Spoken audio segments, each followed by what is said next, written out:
యుద్ధం వాళ్ళకి, భయం మనకి, కష్టం వాళ్ళకి, నష్టం మనకు. మధ్యప్రాచ్యంలో రగులుతున్న వార్ మన స్టాక్ మార్కెట్లని పాతాళానికి పడేశాయి. 10 ఏళ్ల వెనక్కి భారత్ మార్కెట్లు వెళుతున్నాయా అన్న టెన్షన్ పట్టుకుంది.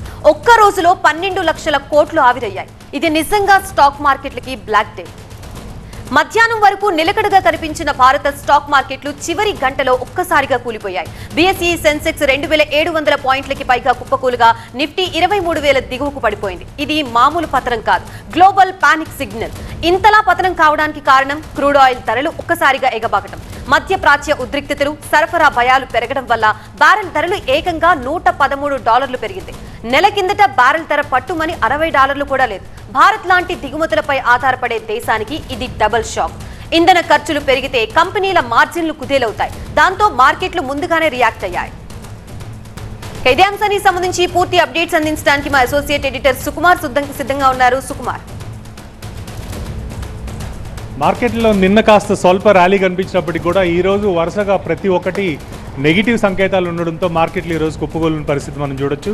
సెన్సెక్స్ దాదాపు 2500 పాయింట్లు, నిఫ్టీ దాదాపు 700 పాయింట్ల వరకు కూడా నష్టపోయి ఈరోజు సెన్సెక్స్ 74,000 దగ్గర, అదేవిధంగా నిఫ్టీ 23,000 దగ్గర క్లోజ్ అవ్వడం జరిగింది.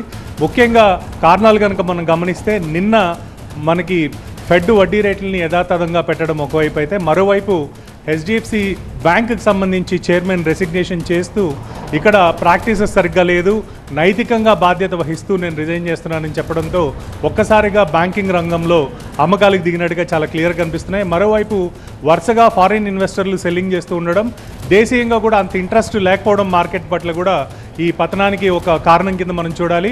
అనలిస్టుల అంచనాల ప్రకారం దాదాపు 20,000 మార్కు వరకు కూడా రాబోయే రోజుల్లో నిఫ్టీ వస్తుందని చెప్తున్నారు. ఎందుకంటే ఒకవైపు ఫ్రంట్ లైన్ స్టాక్సే కాకుండా మిడ్ క్యాప్స్ కావచ్చు, చిన్న చిన్న కంపెనీల స్మాల్ క్యాప్ స్టాక్స్ కావచ్చు, ఇవన్నీ కూడా దాదాపు 52 వీక్ హై, అంటే ఒక సంవత్సరంలో ఏదైతే మనకి పెరిగాయో అవన్నీ కూడా దాదాపు దానికన్నా 50% కిందికి రావడం జరిగింది. దీన్ని బట్టి చూస్తే రాబోయే 2-3 రోజులు కూడా మార్కెట్లలో అమ్మకాలు కొనసాగే అవకాశాలు ఎక్కువ ఉన్నాయి.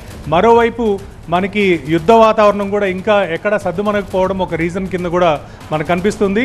ఎటికేలకు మ్యూచువల్ ఫండ్స్ రిడెంప్షన్ కనుక మొదలైతే మరింత మార్కెట్లో సెల్ ఆఫ్ వచ్చే ఛాన్సెస్ కూడా ఎక్కువగా కనిపిస్తున్నాయి.